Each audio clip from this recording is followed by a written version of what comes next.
यूहन्ना शुरुआत से ही स्थापित करना चाहता है कि यह परमेश्वर का पुत्र मसीहा सृष्टिकर्ता है, परमेश्वर का एकलौता जो यहाँ जन्म लेगा, ना आगे कोई आया है उससे पहले ना पीछे, एकलौता।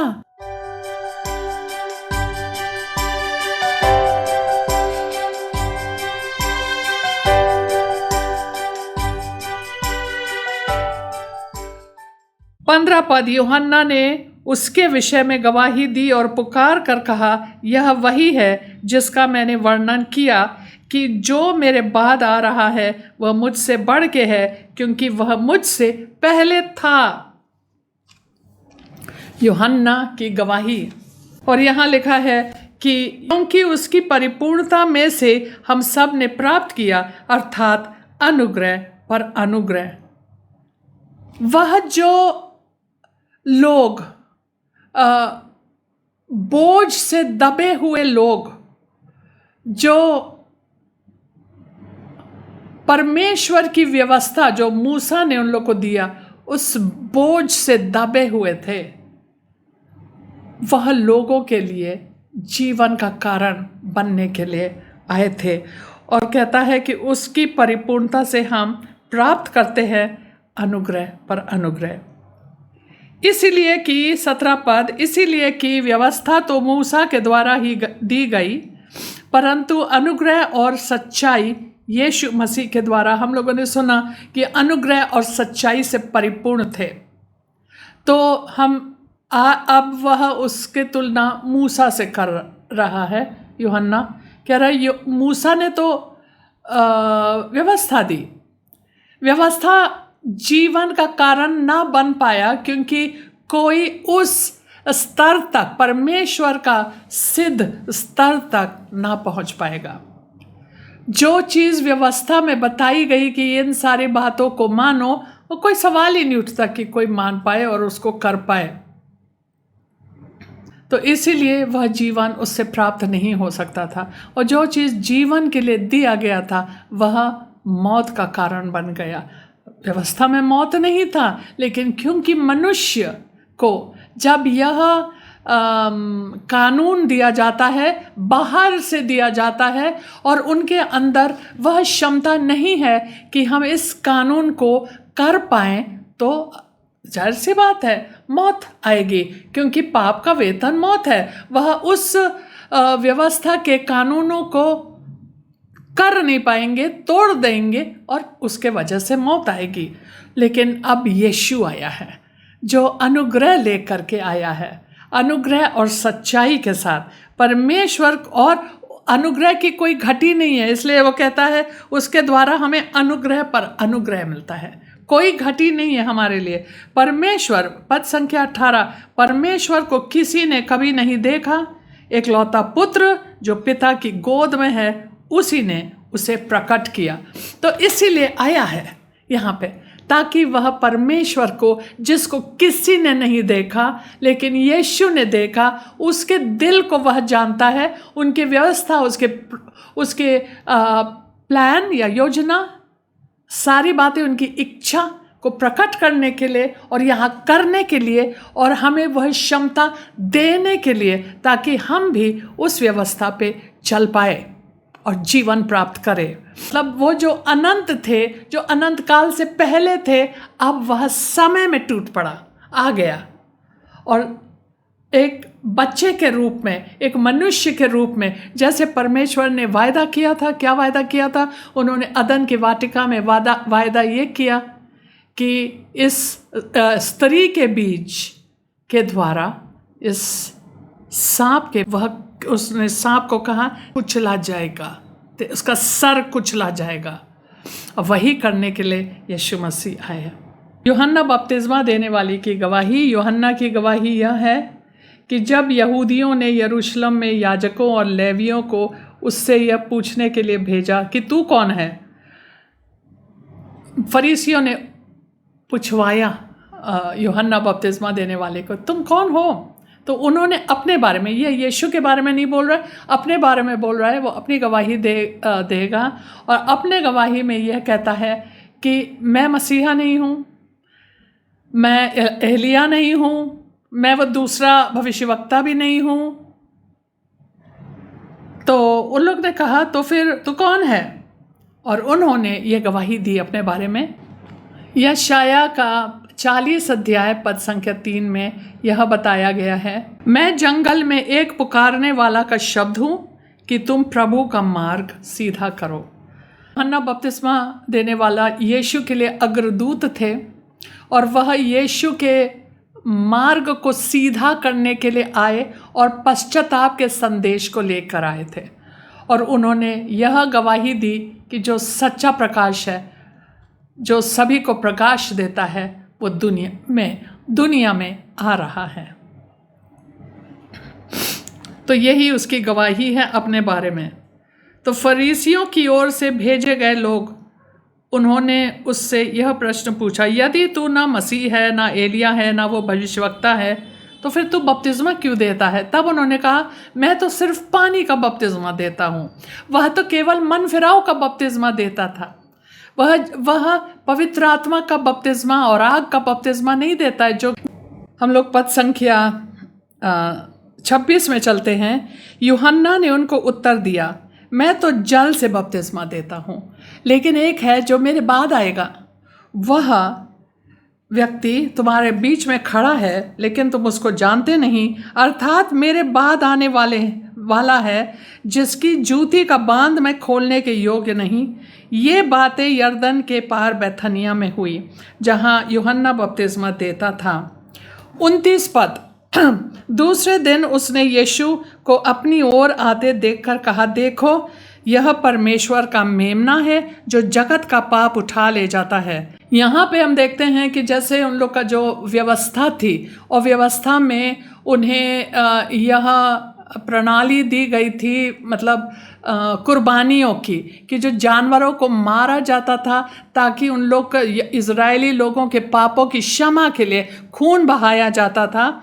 लेकिन अब वो कह रहा है कि देखो यह परमेश्वर का मेमना जो जगत का पाप उठा ले जाता है। क्योंकि वह जो कुर्बानी का जो सिस्टम था, उसमें किसी के पाप हमेशा के लिए उनका विवेक साफ नहीं होता था। वह धर्मी ठहराए नहीं जाते थे।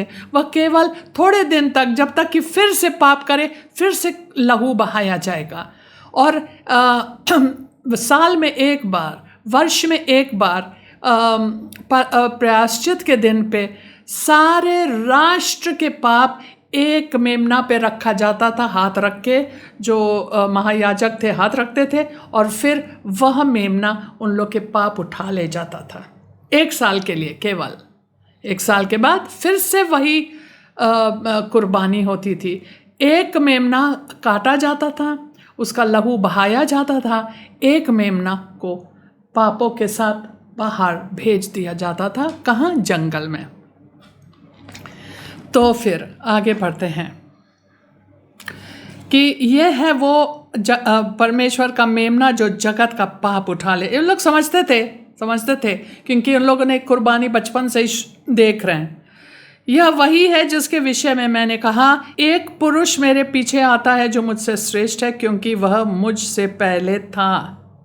मैं तो उसे पहचानता ना था, परंतु इसलिए मैं जल से बपतिस्मा देता हुआ आया कि वह इज़राइल पर प्रकट हो जाए।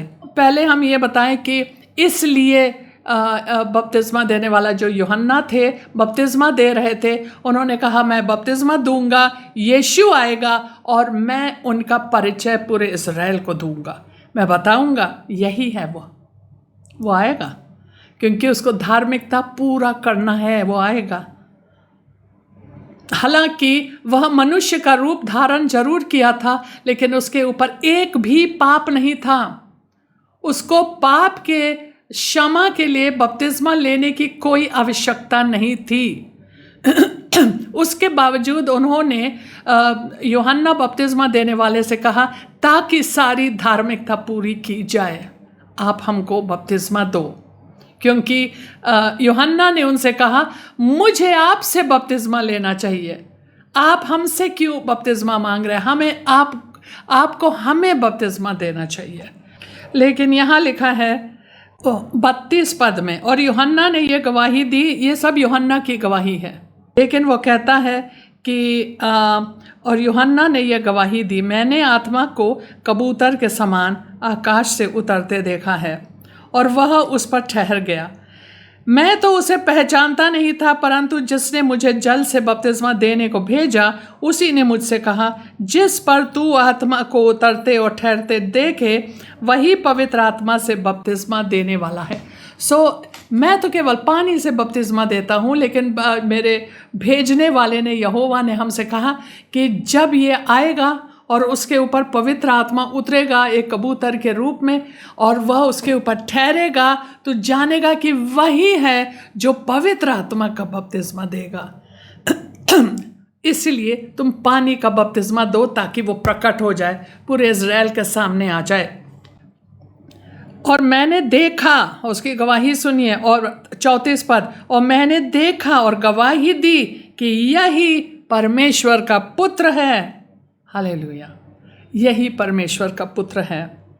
अब दूसरे दिन फिर यूहन्ना बपतिस्मा दे रहे थे, वहाँ पे अपने चेलों के साथ खड़े थे और 2 जन खड़े हुए थे उनके साथ, और यीशु मसीह जा रहा था। तो यूहन्ना ने दृष्टि करके कहा, देखो परमेश्वर का मेमना है ये। तब वे दोनों, जो 2 लोग थे उनके साथ, जिसमें से एक अंद्रियास था, ये दोनों यूहन्ना को छोड़ करके यीशु के पीछे हो लिए। और यीशु ने मुड़कर उनसे कहा, तो क्या चाहता है, किसके खोज में हो? और उन लोग ने कहा, हे रब्बी, अर्थात गुरु, तू कहाँ रहता है? और उसने उनसे कहा, चलो तो देख लोगे। तब उन्होंने जाकर उसके रहने का स्थान देखा और उस दिन उसके साथ रहे। यह 10वें घंटे के लगभग था। उन दोनों में से जो यूहन्ना की बात सुनकर यीशु के पीछे हो लिए, उनमें से एक शिमोन पतरस का भाई अंद्रियास था। उसने पहले अपने सगे भाई शिमोन से मिलकर उससे कहा, हमको ख्रिस्त अर्थात मसीह मिल गया। यह है अंद्रियास का गवाही, हमें मसीह मिल गया है। वह उसे यीशु के पास लाया। यीशु ने उस पर दृष्टि करके कहा, तू यूहन्ना का पुत्र शिमोन है, तू कैफा कहलाया जाएगा, जिसका मतलब है पतरस या कैफा। पतरस मतलब एक पत्थर। दूसरे दिन यीशु ने गलील को जाना चाहा। वहाँ पे 2 और मिले उनके शिष्य। फिलिपुस से मिला और कहा, मेरे पीछे हो ले। फिलिपुस को देखते देखे उसने बस कहा, मेरे पीछे हो ले। फिलिपुस अंद्रियास और पतरस के नगर बेतसैदा का निवासी था। फिलिपुस अंद्रियास और पतरस के नगर से था, बेतसैदा। फिलिपुस नतनएल से मिला और उससे कहा, जिसका वर्णन मूसा ने व्यवस्था में की है और जिसके लिए भविष्यवक्ताओं ने बताया है, वह हमको मिल गया है। वह यूसुफ का पुत्र यीशु नासरी है।